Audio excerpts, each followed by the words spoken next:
ಯಾವಾಗ ಒಬ್ಬ ವ್ಯಕ್ತಿ ಅನ್ಯಾಚುರಲ್, ಸಸ್ಪೀಸಿಯಸ್ ಅಥವಾ ಅನ್ನೌನ್ ಸರ್ಕಮ್ಸ್ಟ್ಯಾನ್ಸಸ್ಸಲ್ಲಿ ಆತ ಸತ್ತೋಗಿದ್ರೆ ಅದಕ್ಕೆ ಸಂಬಂಧಪಟ್ಟಂತೆ ಪೊಲೀಸ್ ಆಫೀಸರ್ ಅಥವಾ ಮ್ಯಾಜಿಸ್ಟ್ರೇಟ್ ಒಂದು ರಿಪೋರ್ಟನ್ನು ಪ್ರಿಪೇರ್ ಮಾಡ್ತಾರೆ.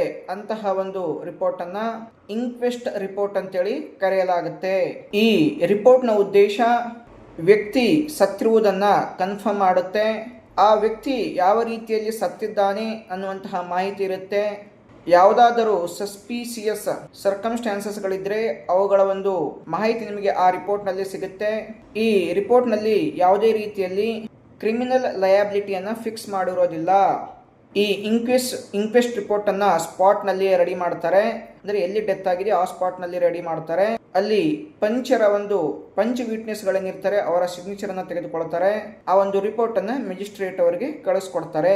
ಸುಸೈಡ್ ಕೇಸಸ್ನಲ್ಲಿ, ಆಕ್ಸಿಡೆಂಟ್ ಕೇಸಸ್ಗಳಲ್ಲಿ, ಅನ್ಯಾಚುರಲ್ ಡೆತ್ ಕೇಸಸ್ಗಳಲ್ಲಿ ಪೊಲೀಸ್ ಅಥವಾ ಜುಡಿಷಿಯಲ್ ಕಸ್ಟಡಿಯಲ್ಲಿ ಡೆತ್ ಆಗಿದ್ರೆ ಅಂತಹ ಸಂದರ್ಭದಲ್ಲಿ ಈ ರಿಪೋರ್ಟ್ಗಳನ್ನು ಇತ್ಯಾದಿ ಸಂದರ್ಭಗಳಲ್ಲಿ ಈ ರಿಪೋರ್ಟನ್ನು ರೆಡಿ ಮಾಡಲಾಗುತ್ತೆ, ಪ್ರಿಪೇರ್ ಮಾಡಲಾಗುತ್ತೆ.